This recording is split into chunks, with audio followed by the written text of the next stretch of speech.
기다리는 사람의 등불이라는 제목으로 함께 말씀을 나누겠습니다.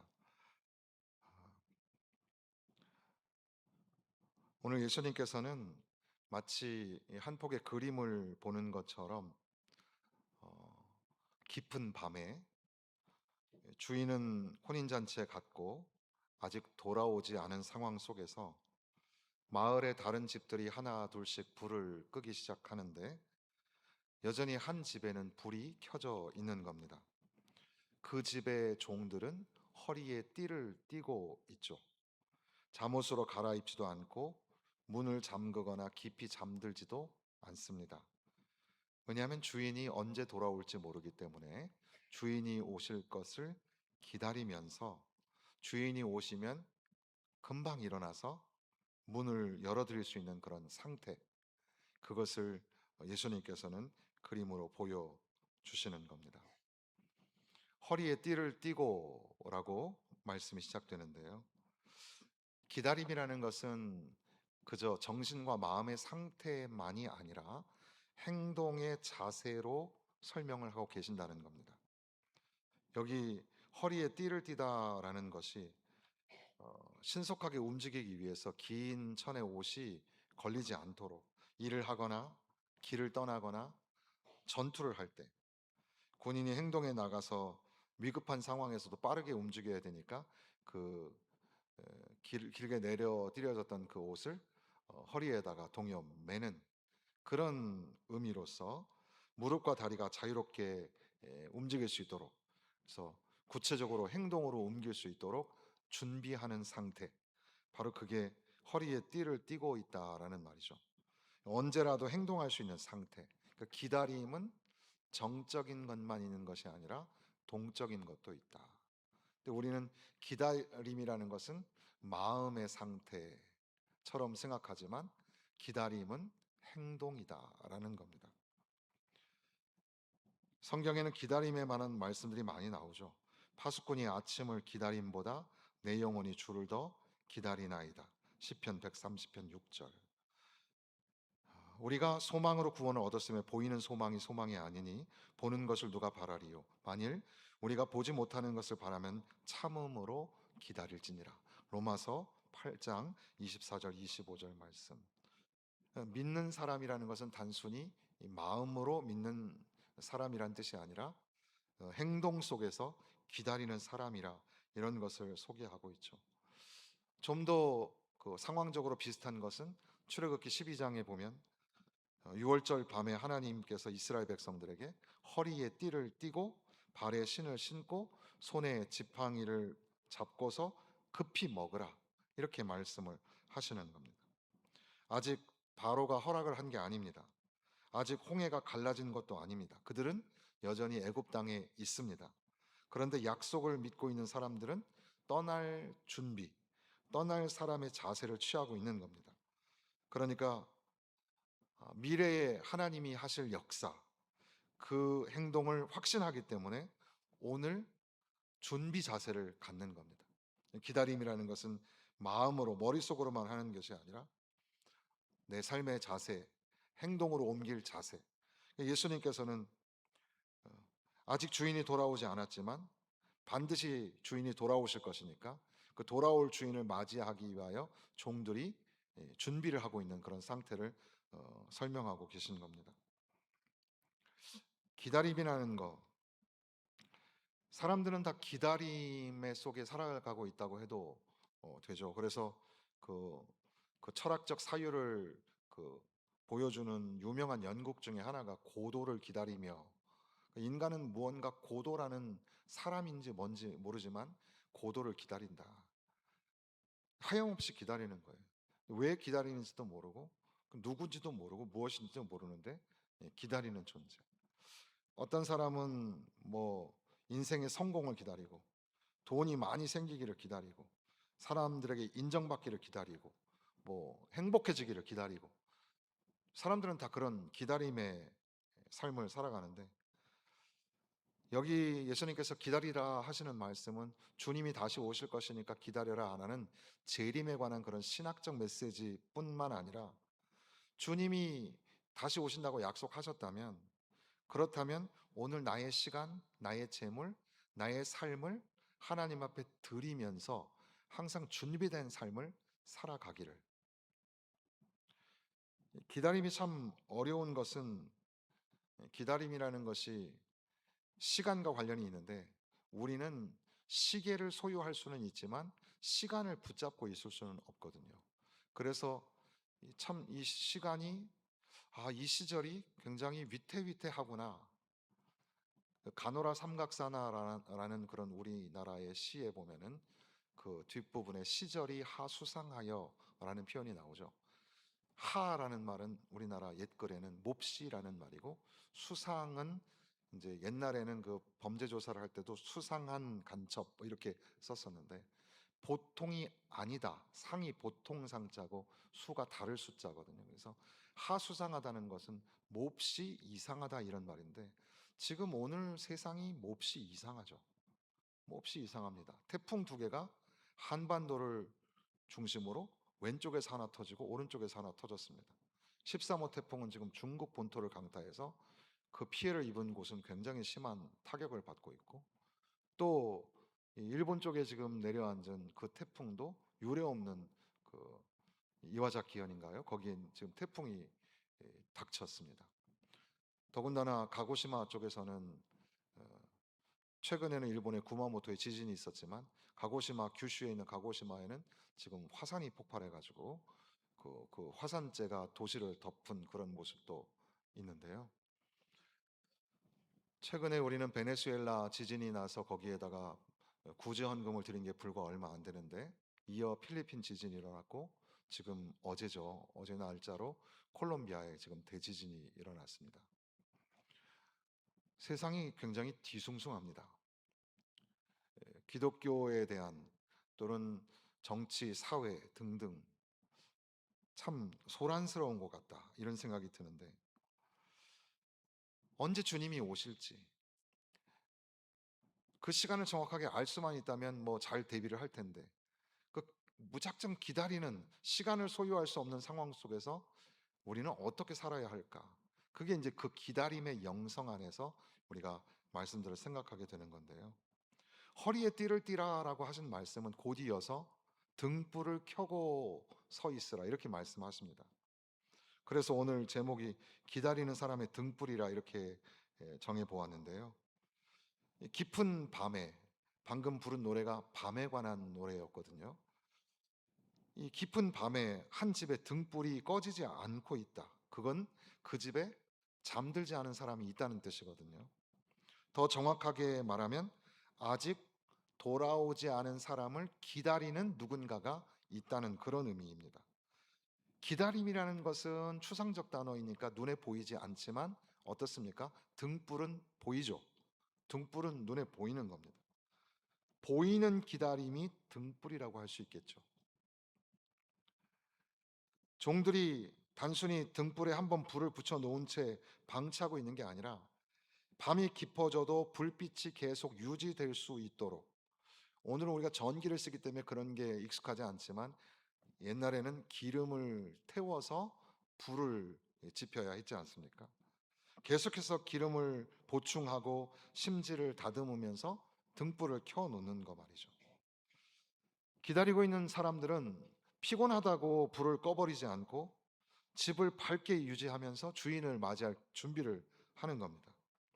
우리의 신앙을 좀 빗대보면, 신앙의 등불 역시 한번 불을 붙여놨다고 해서 저절로 계속 타는 게 아니라, 그 등불이 꺼지지 아니하도록 계속해서 기름을 채우고 또 심지를 다듬으면서 그 등불이 켜져 있도록 준비하는 것, 그게 기다림이죠. 과거에 은혜로운 체험이 있었습니다. 그리고 오래전에 뜨거웠던 기도도 있었습니다. 젊은 시절에 충성과 헌신도 있었습니다. 근데 그거 가지고는 오늘의 등불을 밝힐 수가 없다는 거죠. 오늘도 말씀을 가까이 하고, 오늘도 기도의 자리에 들어오고, 예배를 통해 하나님 앞에 서고 죄를 자복하고 회개하고 사랑과 섬김으로 계속해서 우리가 가지고 있는 등불을 유지하면서 켜고 있어야 한다는 말입니다. 내 삶을 보고 사람들이 당신은 등불을 켜고 있는 사람이군요 라고 말할 수 있을까? 앞서 잠깐 말씀드렸지만 기다림이라는 게 참 어렵죠. 여기 38절에 보면 주인이 혹 이경에나 혹 삼경에 이르러서도 이런 말이 나오죠. 그 이경이나 삼경은 대략 밤 10시부터 새벽 2시, 2시부터 새벽 6시. 그러니까 한밤중이라는 뜻이거든요. 한밤중. 기다리는 사람들이 주인이 언제 올지 정확하게 알고 있으면 별로 그렇게 기다림이 어렵지 않지만, 기다림이 어려운 이유는 시간이 자꾸 늦어지기 때문입니다. 언제 닥칠지 모르는 그런 상황. 성경의 인물들도 그런 기다림을 경험하지 않습니까? 아브라함에게는 약속하신 아들을 주시지 않는 겁니다. 굉장히 오래전부터 약속하셨지만 그 아들을 100세에 가서 얻는다는 거죠. 요셉이 꿈을 꿨지만 그 꿈이 곧바로 이루어지지 아니하고 노예로 팔려가고 감옥에 들어갑니다. 다윗이 기름 부음을 받았지만 그날로 왕이 된 게 아니라 왕좌에 올라가기까지 숱한 고생의 길이 열려 있었습니다.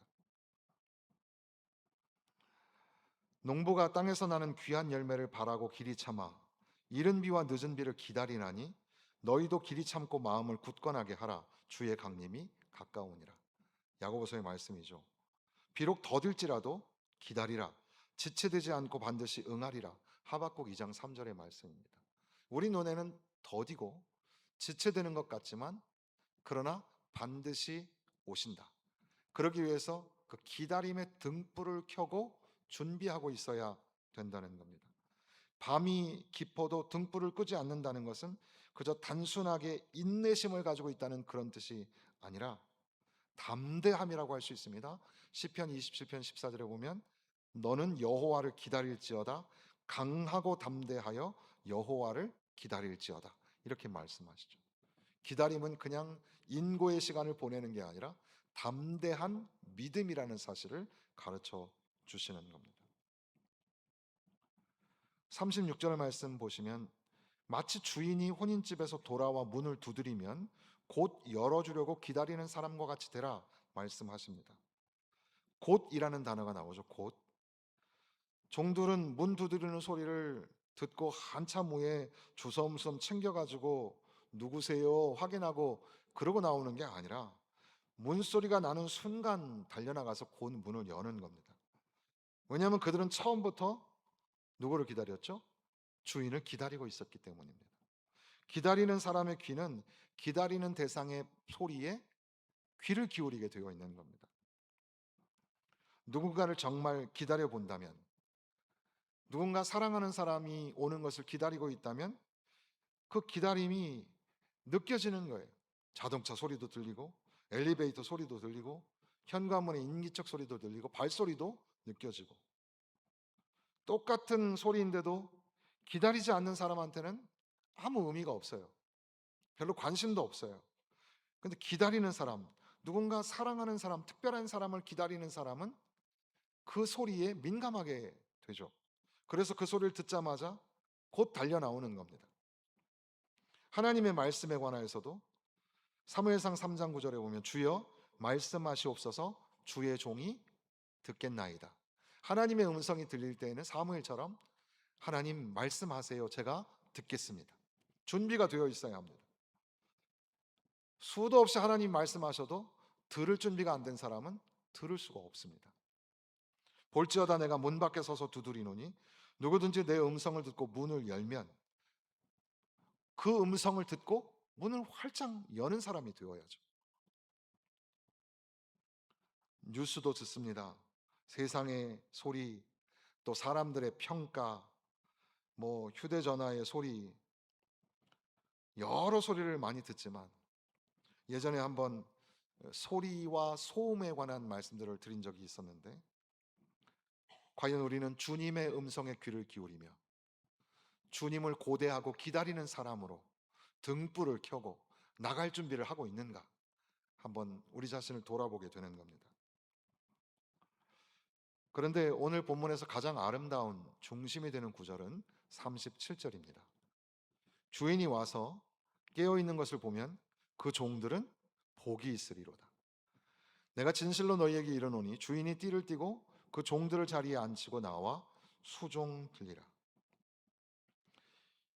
이게 굉장히 완전히 우리의 생각을 뒤집는 내용인데요. 물론 지금 이 누가복음 12장의 전체적인 맥락은 준비하고 깨어 있으라는 말씀이죠. 그래서 40절에 준비하고 깨어 있으라. 생각하지 않은 때 인자가 온다. 이런 말씀이잖아요. 그러니까 분명히 오늘의 메시지 안에는 여러분들도, 그러니까 우리도 주님 오실 때를 기다리면서 준비해야 된다. 이런 말씀이 오늘 말씀의 주제일 것 같은데 그게 그렇지가 않더라는 거죠. 당시의 사회적 상식을 완전히 뒤집는 내용이 나오는데, 종들이 밤새 주인을 기다린 이유는 주인이 돌아오면 어떻게 하려고? 주인님 오셨습니까? 옷도 받아주고, 그 다음에 밖에 다녀왔으니까 어떻게 해요? 주인의 발도 씻겨주고, 주인을 깨끗이 해서 주인님으로 이렇게 모시려고 종들이 기다리고 있는 거 아닙니까? 그런데 오늘 이 말씀 뭐라고 말씀하시냐면, 주인이 정작 돌아오자 주인이 허리에다 띠를 두르고 종들을 식탁에 앉혀놓고 직접 주인이 종들을 섬기게 된다는 말씀이에요. 이게 복음의 메시지입니다. 인자에 온 것은 섬김을 받으려 함이 아니라 도리어 섬기려 하고, 주님의 오심은 섬김을 받으려고 함이 아니라 섬기려고 하신다. 실제로 예수님께서는 요한복음 13장에 보면은 우리가 소위 세족식이라는 거, 예수님께서 실제로 자리에서 일어나서 겉옷을 벗고 수건을 가져다가 허리에 두르시고 제자들의 발을 씻기시지 않습니까? 예수님의 섬기심, 이것은 하나님 나라에서 이루어질 메시아적 잔치를 소개하고 있는 겁니다. 이게 바로 복음의 중심 메시지가 될 수 있는 거죠. 주님이 다시 오신다. 주님이 재림하신다. 그런 얘기를 할 때 우리는, 그래, 우리가 준비해야지. 나는 제대로 준비되어 있는가? 나는 지금 충분히 충성하고 있는가? 여기에다가 우리가 좀 무게를 실지 않습니까? 곧잘 우리는 그런 메시지를 들어왔습니다. 그런데 물론 이 안에 준비와 충성에 관한 요청이 있긴 하지만, 그러나 이 말씀 속에 가만히 보면 마지막 날 우리가 만나게 될 그 주님은 우리를 위해 자기의 몸을 내어 주신 분이시며 십자가 위에서 우리를 섬기신 분이라는 사실입니다. 우리가 주님을 기다리는 것처럼 보이지만 끝까지 우리를 붙들어 주시는 분이 주님이시고, 우리가 주님을 섬긴다고 생각하지만 사실은 우리의 섬김보다 앞서서 주님이 섬겨 주셨다는 사실이죠. 그리고 기다리는 중에 그 사랑하는 주님이 오셔서 우리에게 섬김을 받으시는 게 아니라 도리어 우리를 섬겨 주시려고 주님이 다시 오신다는 사실입니다. 내가 너희를 위하여 거처를 예비하러 가노니 내가 다시 와서 너희를 내게로 영접하여 나 있는 곳에도 너희가 있게 하리라.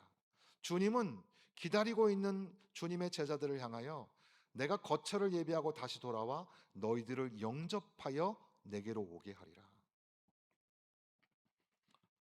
거기에 보니까 종들을 자리에 앉히고 나와 수종들더라 이렇게 되어 있죠. 자리에 앉혔다라는 말은 잔치에, 그 식탁의 교제에 주님이 부르셨다는 그런 의미입니다.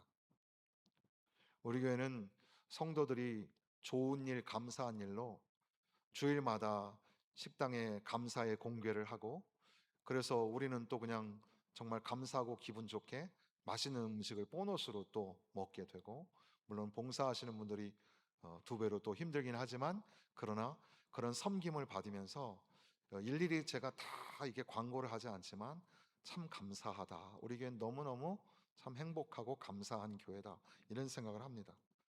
사실은 이렇게 경건하게 설교 말씀을 듣는 시간도 참 중요하지만 식탁의 교제가 굉장히 중요하다고 생각합니다. 그래서 함께 식사를 나누고 잘 지냈어? 많이 먹어? 그리고 혼자 먹으면 하나도 맛이 없는데 같이 와서, 수저들 힘도 없었던 분도 같이 와서 먹으면 또 힘이 생겨서 먹게 되고, 이것이 이제 천국에 가서 우리가 만나게 될 잔치의 모델과도 같습니다. 하나님 나라의 잔치, 요한계시록 19장에 나오는 어린 양의 혼인 잔치, 이런 것들을 좀 생각하게 됩니다.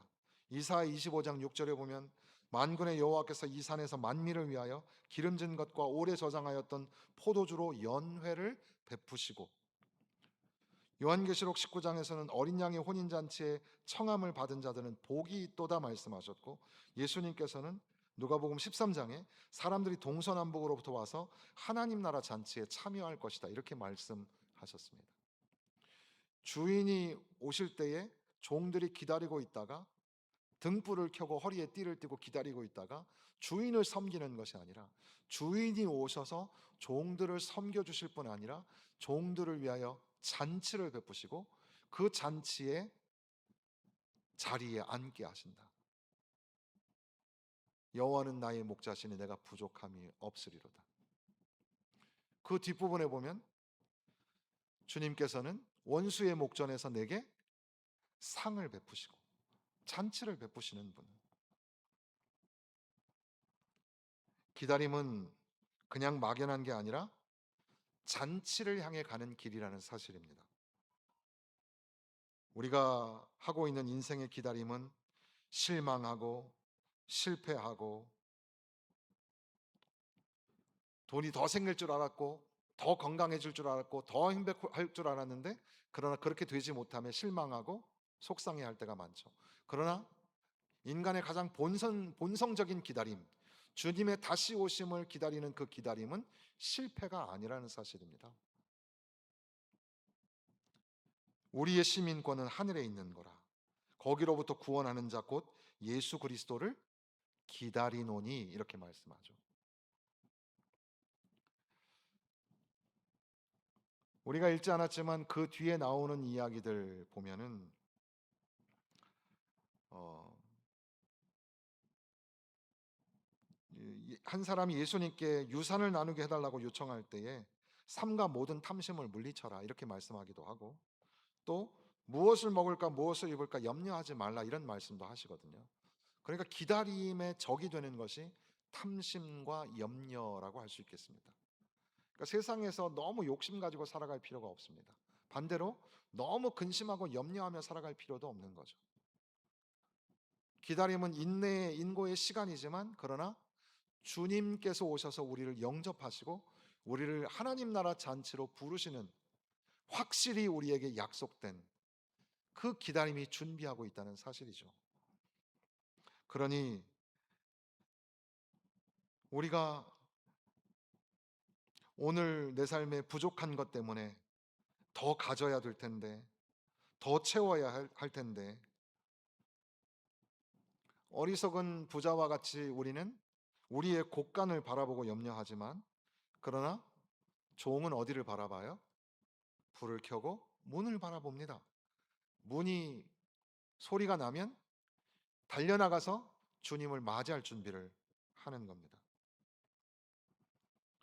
39절에 나와 있는 말씀처럼 집주인이 만일 도둑이 어느 때에 이를 줄 알았더라면 그 집을 뚫지 못하게 하였으리라. 그리고 나서 너희도 준비하고 깨어 있으라. 인자가 언제 올지 알 수 없기 때문에. 이 주인과 도둑의 비유는 앞서 말한 주인을 기다리고 있는 종들의 모습, 그 비유와는 다른 비유이지만, 그렇지만 동일한 메시지는 그 도착 시점을 알 수 없다는 것은 동일합니다. 그날이 도적같이 임한다 이런 말이죠. 데살로니가서에 나오는 말씀처럼. 그러므로 우리는 다른 이들과 같이 자지 말고 오직 깨어 정신을 차리라, 베드로서의 말씀이기도 합니다.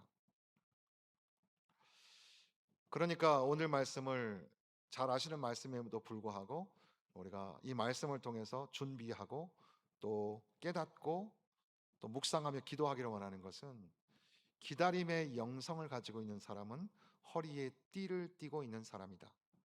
그러니까 기다림이라는 것은 머리로만 하는 게 아니라 행동으로 하는 거다라는 겁니다.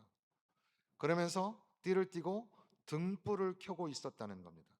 등불을 켠다는 것은 계속해서 관리하고 유지하는 것을 의미합니다.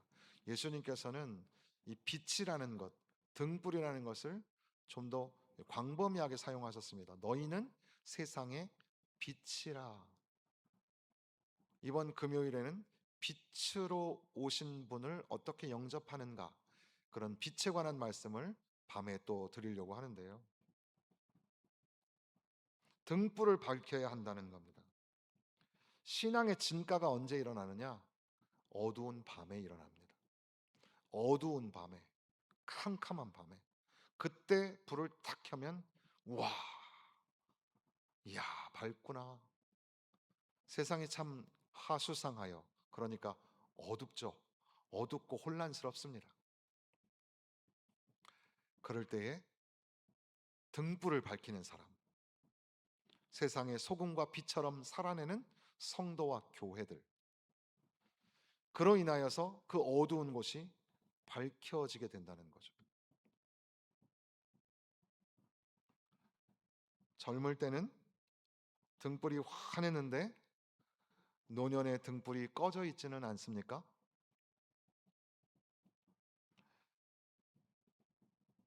응답받은 뒤에는 감사할 수 있겠지만 아직 응답받기 전에도 감사하면서 계속 기도할 수 있겠습니까? 내 삶의 필요를 채워주실 때는 그래도 내 얼굴빛이 환한데, 그러나 내 삶에 들이닥친 위기와 환난 중에는 우리의 얼굴이 어두워져서 그 등불이 꺼져가고 있는 것은 아닙니까? 밤이 깊어도 등불을 끄지 않겠습니다. 이런 기도를 드리게 되는 겁니다. 처음에는 소망을 가지고 기다리다가 시간이 지나면 피곤해지고, 좀 더 지나면 의심이 생기고, 아주 오래가 되면은 냉소함이 찾아오면서 정말 오시기는 할까? 일론 머스크인가 하는 분이 그 인터뷰한 내용을 보니까 그 사람이 뭐 우주선도 만들고 뭐 AI에 테슬라에 뭐 어마어마한 발명을, 오늘 현대를 살아가는 가장 그 앞선 발명을 하는 사람인 것은 맞잖아요. 그 사람이 그 사람에게 물어봤죠. 앞으로 미래가 어떻게 될 것인가. 그러니까 AI가, 그 인공지능이 인간을 넘어설 날이 곧 온다. 인간의 모든 죄를 다 통틀은 거하고도 AI가 더 능가하는 시대가 곧 온다. 언제쯤 오는가? 아나운서가, 앵커가 물어봤어요. 10년 뒤에는 어떻게 되겠습니까? 2036년도에는 어떻게 되겠습니까? 그랬더니 일론 머스크가 웃으면서 하는 말이 5년 정도밖에 안 걸릴 것 같습니다. 5년 후에는 AI가 인간의 그 지성을 넘어서는 거죠. 그러면 어떻게 되느냐? 인간 노름하는 것 외에는 모든 면에서 AI가 더 앞서는 시간이 온다는 겁니다. 설레는 마음으로 긍정의 미래관을 가지고 있는 사람들도 있겠지만 사실 대부분의 사람들은 두렵죠. 두려운 미래입니다. 지진이 납니다. 환태평양 고리에 있는 그 지역이 다 지금 지진을 경험하고 있는 셈입니다. 우리나라도 예전부터 간간이 들렸던 뭐 백두산 화산 폭발 뭐 등등의, 근데 언제 어느 일이 일어날지 아무도 모르고 누구에게나 일어날 수 있는 일이라는 사실에는 우리가 공감을 하죠. 세상이 참 어지럽습니다. 그러나 밤이 깊다고 두려워만 하고 있지 말고 기다림의 마지막 장면을 한번 생각해 보십시오. 주인이 돌아옵니다. 문이 열리고 달려나갔더니 주인을 섬기려고 종들이 일어나 가지고 허리에 띠를 띠려고 하는데 주인께서 오히려 허리에 띠를 띠고 종들을 식탁에 앉히면서 섬기시는 겁니다.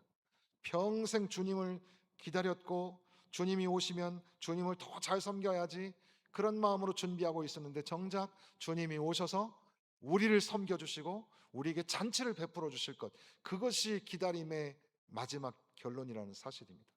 그걸 생각하면서 우리는 오늘도 허리에 띠를 띠고 등불을 밝히면서 하나님의 말씀을 들으면서 그 말씀에 반응하면서 살아가는 겁니다. 주님, 저는 아직도 등불을 켜고 기다리고 있습니다. 이렇게 기도하실 수 있겠습니까? 주님, 나는 오늘도 등불을 켭니다. 그리고 나는 주님을 기다립니다. 과연 그 마라나타의 신앙이라는 게 뭘까요? 범신론자였던 스피노자가 했다고 말하는데, 지구가 멸망하면 한 그루의 사과나무를 심겠다, 그런 말을 했다 하잖아요. 우리는 한 그루의 사과나무를 심는 게 아니라 허리에 띠를 띠고 등불을 밝히고 주님이 오실 것을 기뻐하며 기다립니다. 주님 만나서 더 많이 섬겨야지 하는 우리의 모습도 참 기특하지만, 그러나 우리의 믿음은 그걸 넘어서서 나를 위하여 십자가에서 죽으신 주님이 하늘나라 거처를 예비하시고 우리에게 오셔서 우리를 영접하여 주시고 하나님 나라의 잔치상을 베풀어 주신다고 하니 얼마나 기쁘고 감사한 일인가.